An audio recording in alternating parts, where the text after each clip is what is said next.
I'm Maria Menounos, and you're tuned in to AfterBuzz TV, the ESPN of TV talk. Now, let the buzz begin.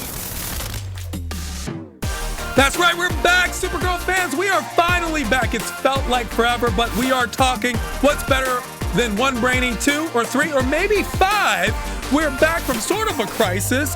What the hell is Leviathan? Success isn't worth much if you don't have anyone to share it with. But thankfully, I have all of you. Yes, CW Supergirl Season 5, Episode 10, the bottle episode. We're back from that mid-winter break, and it felt like forever. Let's be very honest. And by we, I mean the party of two. That is you and me, and all of you at home. And of course, Ryan is in the booth. Ryan, how are you?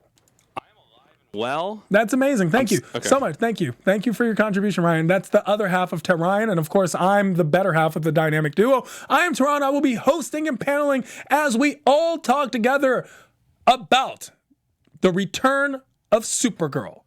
We've been gone for far too long, and now we're up, and away all on one Earth because Infinity Crisis is done, right? So we have this 5-arc storyline that crossed all of the CW shows altogether, and more than that, because we cameoed everyone, the best cameos I've ever seen. We're going to talk a little bit about that because, in my opinion, if every episode was Infinity Crisis, every episode would be a crisis to watch. I couldn't bear it. It's just so much. So many things happen in that 5-story arc. But now we're back on a world where Supergirl is the one and only, or is she? We are going to talk about the DEO being owned by Lex. Lena remembers.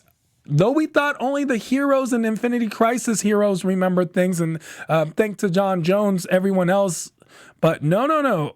We have Lena remembering, thanks to Lex, and partnering with Lex, biosynthetic virus, that anti-life equation concept, right? So we get this Brainy is in crisis on his own. Lex Luthor is the Man of Tomorrow, literally wins the Man of Tomorrow award. We have the 3 witches back, which is just setting fear in all our hearts. And then we realize who they are, and it still sets fear in all of our hearts. Personality inhibitor is Brainy, suppressing who he really is. Brainy's coming out of the closet on his own. The bottle, and how the bottle opener, yeah, you get it. VR world, we're going to get into that. Obsidian is not done. Lex's truth. We get a lot of truth in this one. Lex's truth. We get Lillian's truth. We get Brainy's truth. We even get William Day searching for the truth. William Day is the infinite investigator, no matter what timeline, no matter what dimension, no matter what world he is on. And there was a Toyman sighting. He's back.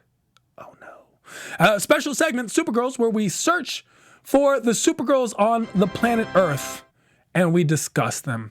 News and gossip, you're going to want to stay tuned as we get some good stuff on the Rath family, predictions, and more.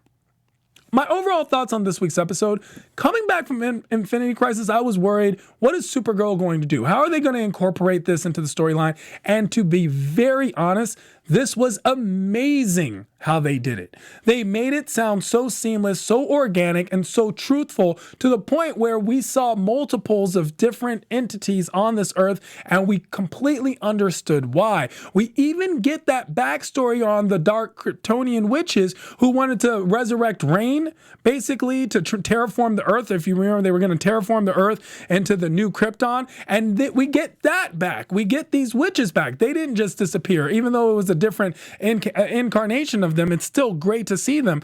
And Leviathan, I was thinking, oh man, I spent this entire season hearing about Leviathan. If Leviathan is just gone, that felt like I had invested into nothing. And yet the storyline is slowly reappearing in some of the most like dark ways it possibly can, with Lex Luthor actively searching for Leviathan, and we don't even know what his heinous diabolical plan is yet. So Lex Luthor is definitely going to be the highlight of the season, and I will say that it is not a surprise. It's not a surprise, but Lex Luthor is definitely a standout. Like, even knowing that Lex Luthor is going to be amazing, Lex Luthor has been amazing, if that makes possible sense. It's just watching the concept of Lex just being the always villain, just always, no matter how much truth he says, it's still, there's some villainous intent behind it. No matter how much you want to feel for Lex Luthor, no matter how much he says he doesn't want to be alone. When he said he didn't want to be alone and he was speaking to his sister, and when Lillian made the point that he didn't make a deal with gods for me, I was like, oh, Lex. And then at the end, Lex shows Lex. Time to have Lex. So it was such a good, wonderful transition right back into the Supergirl world, but with the new information and add-ons, and set up a lot of things, because I'm looking forward to more crossovers, especially since they made sure to mention certain things, such as the heroes in Infinity Crisis.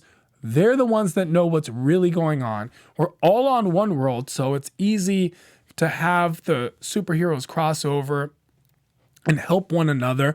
I'm looking for more crossovers. That's what I'm hoping is going to come. We also get that understanding that every character is kind of falling back into their trope. And that is a good thing, because it was for a moment there was definitely, we had lapsed. We didn't have memories. We didn't know what was going to happen. It looked like a clean slate, except for the worst of the worst people who should hopefully had their mind wiped, but of course they retain their memories. And what would they do with that information? And now we see, and I also didn't want character changes. I definitely didn't want character changes. I didn't want different versions of people we've already learned about, people we already know. I didn't want that to happen, as if we have to relearn them. Even though this episode did that in a manner of speaking with Brainy, and yet once again in the best of ways possible. And so I'm very excited about that. Let's talk about this new world. Let's talk about this new Earth. Let's talk about DEO being basically ran and owned by Lex. Let's talk about Lex being kind of a hero on this planet. Let's talk about Lex. This is as close to the Lex as the president scenario, which we've seen before in different versions of Superman comics, even on television, we've seen Lex be a president, Justice League wise. So it's just nice to see this world-renowned hero Lex, and yet we, as the audience, breaking that fourth wall, we realize that he is still up to no good. The world, on the other hand, are Lex Luthor fans. On this world, Lex Luthor is a hero. On this world, Lex Luthor is the basically cornerstone of the DEO and basically the go-to guy for all problems. But we know Lex Luthor is going to be the root of all evil, and we cannot wait for it to happen. His obsession with partnering with Lena, who he's always passive-aggressively, honestly institutionalized, basically making her one side his sidekick, on the other end his partner, but on that third trifecta, somehow she is his superior, because I feel that Lex, since he has this socio-pathological need to just be evil, he likes that Lena feels. He likes that Lena has a humanity to her that he possibly does not have. And in Lex's mind, everything he's doing is the right thing. However, he realizes that the things that Lena does is right, is actually comes from a place of a moral compass. Even though she obviously wanted to mind wipe everyone, but she did it with the intent of making everyone better. Unfortunately, the path to hell is paved in good intentions. So that's what's going on with Lex. But that Lex-Lena partnership, it's almost dangerous to have two super geniuses, the smartest people on the planet, partnering up for possible destruction of what we think of as life as we know it, freedom of choice. Lena still has this obsession, and I'm very much over the fact that Lena was so hurt by Supergirl. At this point, the world has reset, and she's still upset. The world literally reset itself, and yet she is still upset that Supergirl did not tell her that she was Supergirl. Lena, you really need to move on. Maybe you need to see some psychological help, seek some counseling, something. We need to help you. With this partnership, Lena, she still has, so I want to examine this psychologically. So let me just premise this and preface it with that. So Lex, for some reason, needs Lena's approval and worship. Lena needs Lillian, their mother, and Lena's basically stepmother's approval, and still needs that. And then Lillian still wants control over Lex or partnership with Lex. So Lillian wants to take the place of Lena. Lena wants to take the place of Lex, and Lex wants to take the place of Lillian. It's an interesting way and dynamic of how they play it. And I think it's very subtle, it's very subliminal, but it's definitely something that exists. It's definitely something that has to be on the back burner. Why is this need, and what necessitates this need? Is this all of them all have this one daddy issue? I really would like to understand, because Lex does have an unnatural, unhealthy obsession with his sister. He literally made a deal with a god in order for his sister to make it through, just so he can corrupt her. For what? And then Lillian, despite always being cast aside, betraying, backstabbing, and all of that, still always wants to be in the mix. Always wants to be right there. Always wants to be the ringleader or the center leader, or at least on the team of everything that's going on.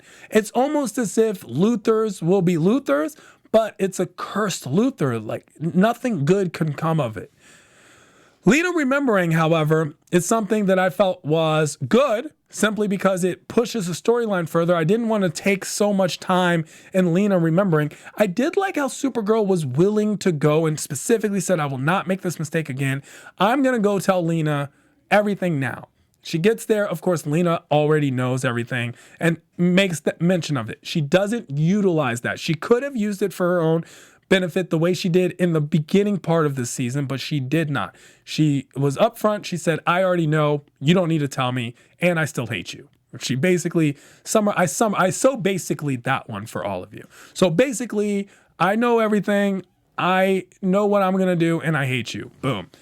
Even tells Supergirl about Lex's proposal. Lex wants us to partner up. Supergirl, of course, worries her and tells her personal concern. I really don't know how Lex Luthor's still alive. How come no one has just taken Lex out? Like, oh man, he's just caused too much trouble. Boom, you're gone, right? So here we have Lena and Supergirl starting off already, reset world, and we're already right back to the Lena wants to basically rid the world of all lies because of what happened with Supergirl. Supergirl feels guilty about the Lena thing and still feels guilty again, and they're at odds again. Supergirl always takes up for Lena. We've seen that. We've seen it before. We're seeing it again. We saw it actually in this episode specifically when Brainy, when the concern is brought up, oh, the Luthors are bad, and Supergirl's like, no. Lex Luthor is bad. I know Lena. Lena is not. Lena basically creating this victimization for Lena in order to justify the things that she does. Supergirl. Lena is also bad. I understand her intentions seem to be quote unquote good. However, look at how much trouble she has caused. Look at all the things she has been willing and is still willing to do. And look at all the destruction she's had. More importantly, she's partnering up with Lex again. Maybe Lena's not who you think she is. Maybe Lena's holding some secrets from you, Supergirl. You should think about that. We also get this partnership, and it's substantiated, of course, with Lex Luthor's Man of Tomorrow Award. We get Lena speaking at the Man of Tomorrow Award. She's giving this wonderful intro to her brother. Lillian and Lex are in the sidelines, and they're talking, and they're having the secret conversation. Kara's there talking to William, and I'm like, hey, Kara, you are Supergirl. Why don't you use your super hearing and overhear the diabolical plan that Lillian and Lex are hatching up over here?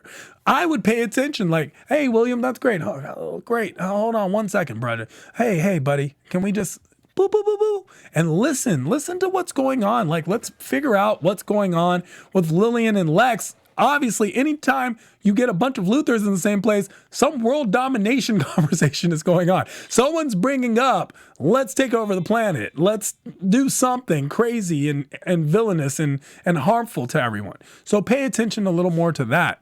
But that Man of Tomorrow award is just one of those signs where it says the world is looking at Lex in a different light. He's not a criminal in this world. The world is actually all for him. The world, most of the people in the world 99.999% of the world doesn't remember anything outside of this world that we're on. So now, how do you defeat an enemy that's beloved? How do you convince 8 billion people that someone that they herald is actually corrupt or evil or not who they think it is? It's not that easy. So Man of Tomorrow War is just another sign of, hey, Lex is the man on this planet.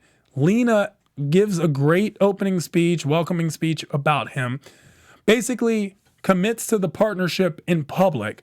He asked this of Supergirl, and he asked this of Supergirl as well, because he says specifically, I want you next to me, and asks it of Alex as well, and says, hey, you have till tomorrow. Let me know what you're going to do. Are we enemies or are we going to be friends? Is it finished or is it done?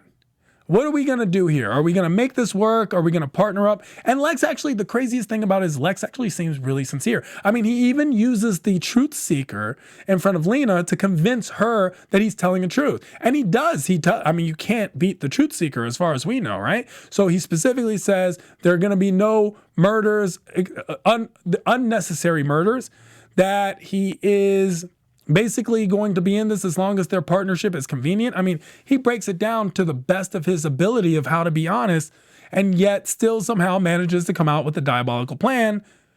That is crazy to me. How do you even do that? How do you even get to be? No idea. Exactly. How do you even get to do that? How does Lex Luthor always get that one up? How is he always constantly playing chess with everyone and always winning with everyone, literally with every single person? He's playing chess. So right now I'm concerned about Lillian Luthor and where she fits in. She, of course, is the shove that Lena needed to enter that partnership with Lex, because Lena was actually leading towards partnership with Kara. Kara brought up a partnership, said, hey, we need to work together so we can fight Lex. And she was leaning towards that. She was leaning towards going back to Supergirl. And she was actually brought down by the argument that Lillian put out, which was this. If you enter a partnership with Lex, you will be fine because there will be no emotion involved. You will always know Lex is out to get you, and you will always be aware. If you enter a partnership with Kara, what's going to happen is you're going to become friends again, and then she's going to betray you. And those words somehow were able and compound enough to push Lena towards the partnership with Lex. Not the only person that partnered with Lex this episode, and we will definitely get to that, because that definitely looks like trouble. William is not convinced. William knows something is up. William isn't aware, but somehow Russell still plays a part in William's life. So William doesn't know what's going on, but realizes that, hey, something's wrong with Lex.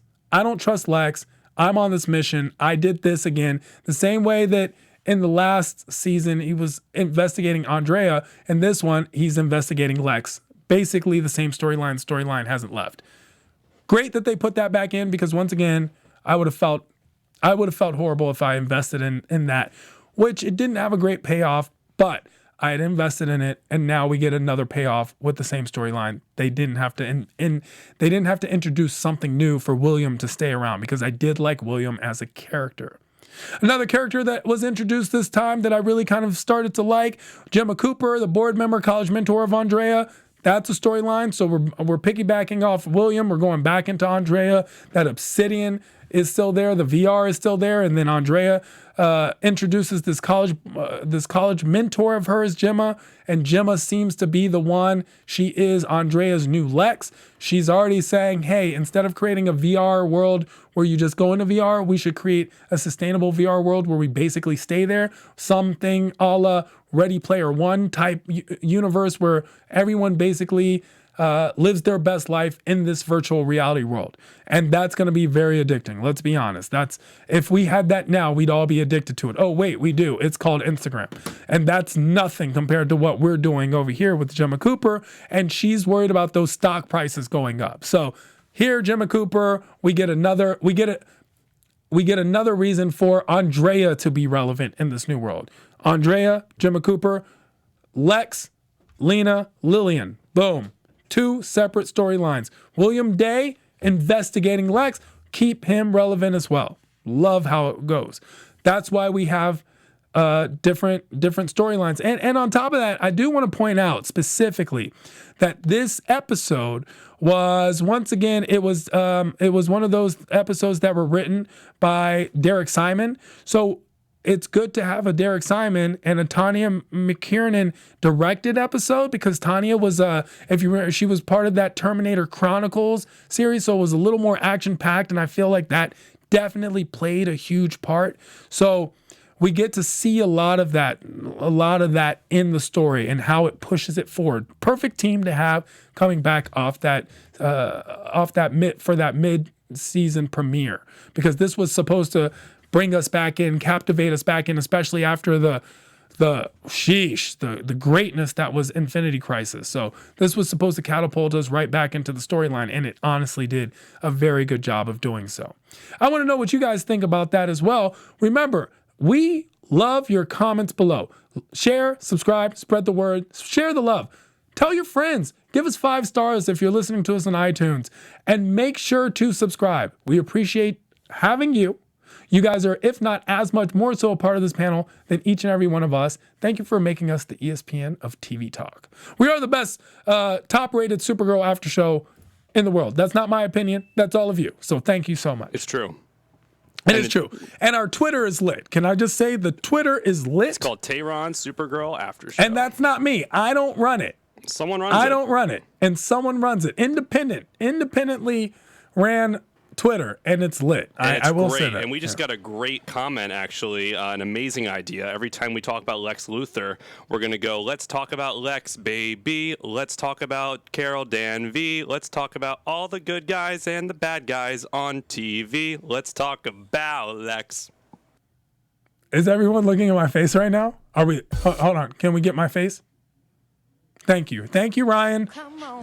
Okay. Thank you, Ryan. Yes, I understood the reference. I got the reference.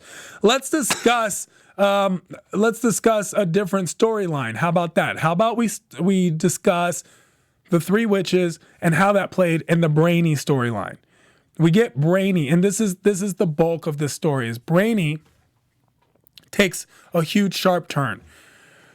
We get 1, 2, 3, 4 Brainies, and one of them is the original, the Brainy that we know. That's the Brainy from this planet, so to speak, as Alex points out. That's the Brainy Prime.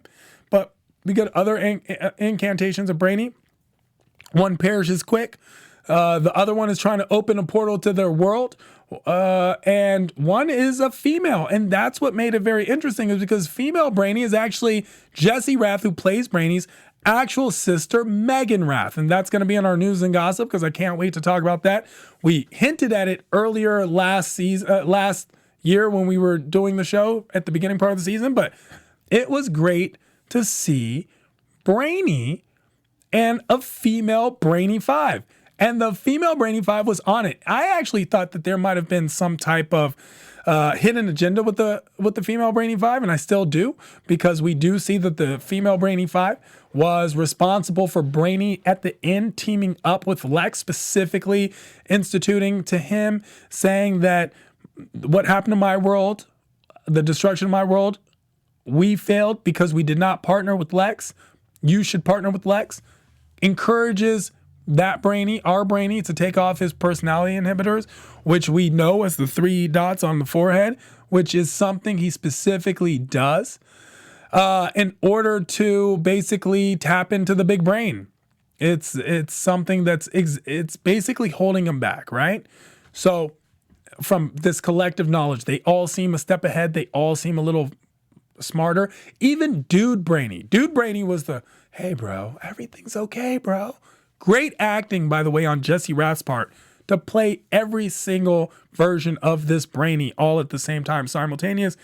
Getting that special effect is not an easy task, so great job for the special effects, having that duality, that double and sometimes triple people. You have to play against green screens and people aren't there. It's not as easy as it looks. So great job to everyone who was involved. We get to the bar. We see multiple bartenders. Everyone's come back because something has happened. We realize the multiverse has obviously collapsed, but not everyone's privy to that information. We realize everyone's on this one world. We get the Brainy, the personality inhibitors. We realize why, because Brainy's dad didn't want him to be like his mother, who had tendencies.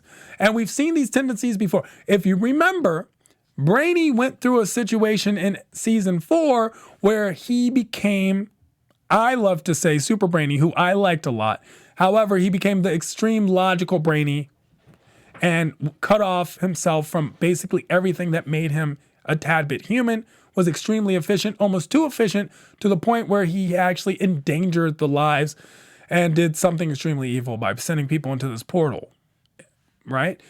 Of course, once again, good intentions for their best interest, quote unquote. So here now we get possibly the same type of Brainy. The Brainy who, because he's all these steps behind with the Brainy that's opening the... Yes, I know, Ryan. It's Crisis on Infinite Earth. Crisis on Infinite Earth. Yeah, Infinite Earth. Crisis. Yeah, Infinity Wars. Infinite Crisis. Earth. Yeah. War. We on get Earth. it. We get it. Everyone knows what I'm talking about. Infinite Crisis. Crisis on Infinite Earths. Infinite Crisis. Fight me. Don't at me. How about that? Don't at me. Infinite Crisis. At I'm Tehran shortening it After out. Show. At Tehran Supergirl After Show. I'm That's where you can shortening add it. everything you Okay? want. Okay. So that's why. So if I had to say Crisis in Infinite Earths 5 times fast, I would lose my mind. So Infinity. I need you to stop that. So this is what we have going on. We have the Brainy. Here's the thing. When Brainy speaks his truth, when Brainy explains that he's never been himself, that he's always had these personality inhibitors, he doesn't know who he's going to be. And then, of course, he basically loses one and takes the other 2 off. And it's interesting because that Dreamer is the one who kind of encourages behavior. Dreamer catches the other Brainy who's trying to unleash his world and destroy both worlds. Dreamer is all there for Brainy. And if you remember, there were times where Brainy was chasing after Dreamer. Dreamer wasn't reluctant, but was a little bit hesitant. Now we see Dreamer's all in. And now at the end, with the personality inhibitors off, Brainy's all hesitant. Brainy's the one who's like, we need to break up. I can't be with you. I can't see you anymore.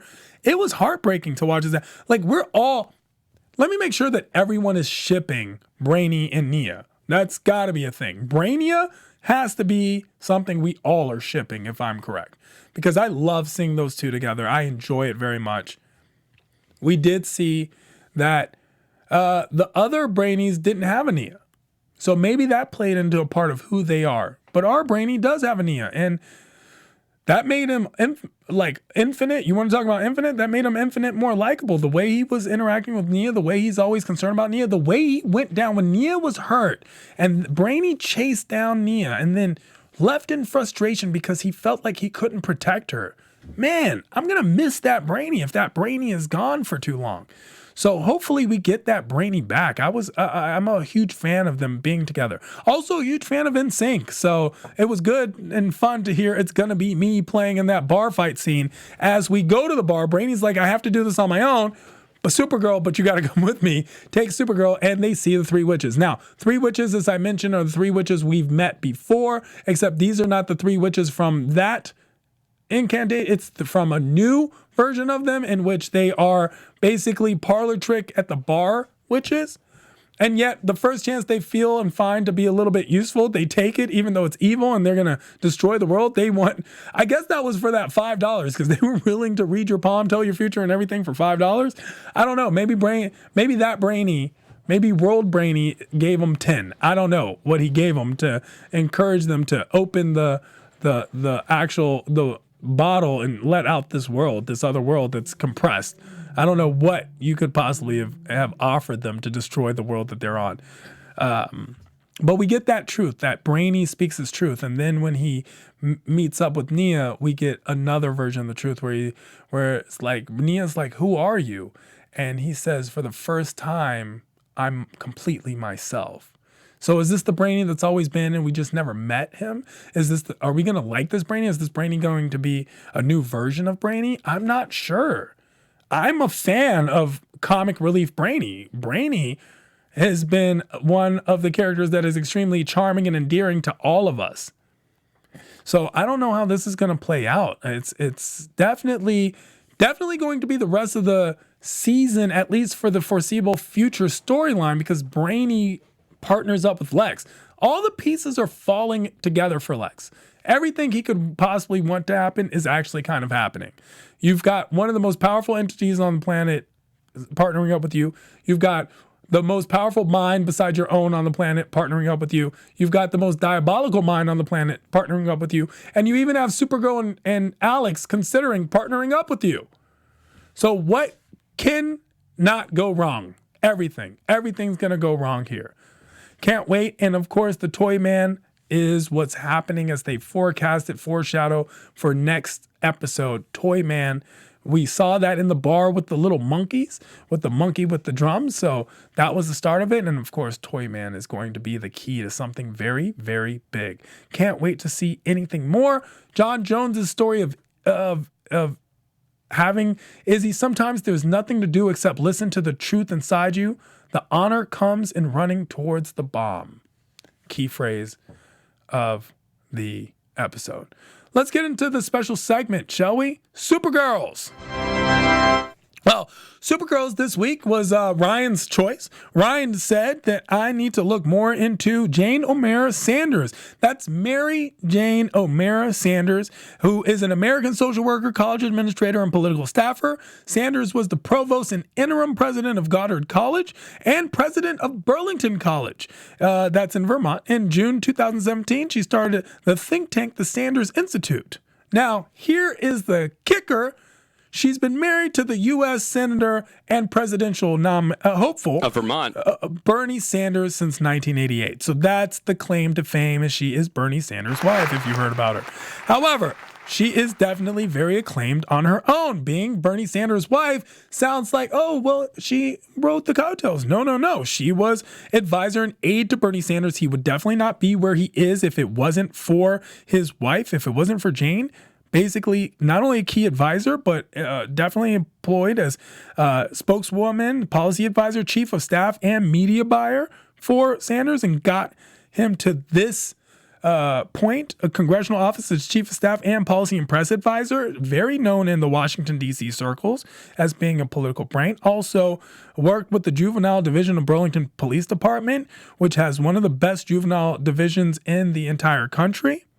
Served as the founding director of the mayor's youth office and department head at the city of Burlington, and has done, of course, her time in the university circuits, provost and interim president of Goddard College, which was her own personal alma mater, and then was the president of Burlington College. So this is a person who's extremely acclaimed, works a lot with charities, works a lot with the youth, and hope and working for a better future. So thank you so much, Supergirl, Jane O'Mara Sanders. You are definitely a true Supergirl. Let's get into some news and gossip, shall we? AfterBuzz TV News. Getting into some news and gossip. Comicbook.com released an entire article on how Meaghan Rath is playing female Brainiac 5. That's right. That was a big announcement when Supergirl at San Diego Comic-Con panel had said that there were some interesting revelations and reveals in the CW series coming up. And one of it was Jesse Rath, who's basically, who's playing Brainy, is having his sister on the show. We were looking forward to it. This is something that he's been pitching apparently since he got the role. He wanted to take his sister, his real life sister, being on the show, and she is playing the female Brainiac 5. Of course, they're all joined into the big brain right now. Hopefully we get her back. She was an extremely good part of the show. Very likable, very good. So it's great to see that come to light. We've been waiting for it for some time, and now Meaghan Rath, who, by the way, has been on many, many things on her own. Meaghan Rath, welcome to the show. Thank you. I'm going to jump into predictions. Your AfterBuzz TV predictions. That's me juggling and filling up on my crystal ball like one of the three witches.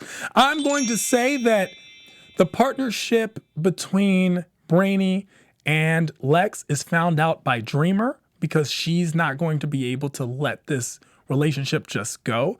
I think that Lex is going to betray Lena ultimately, because that's what Lex does. It is his character. I think that Lillian is going to play a big part in that betrayal.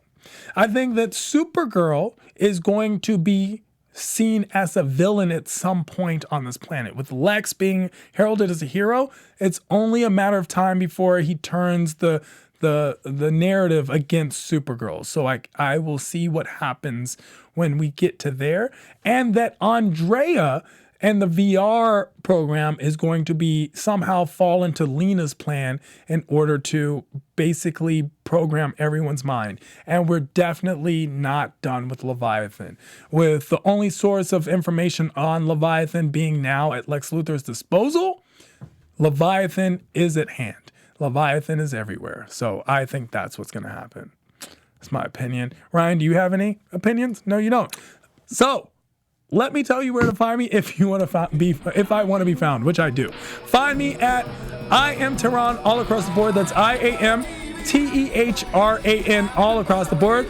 And of course, hosting and paneling on a slew of other AfterBuzz after shows, because all of your favorite TV shows are my favorite TV shows too. Ryan, where can people find you? You can find me at Tehran Supergirl After Show, at RYNILSEN, Ryan Nilsson on Twitter. That's right. Until next episode next week, up and away.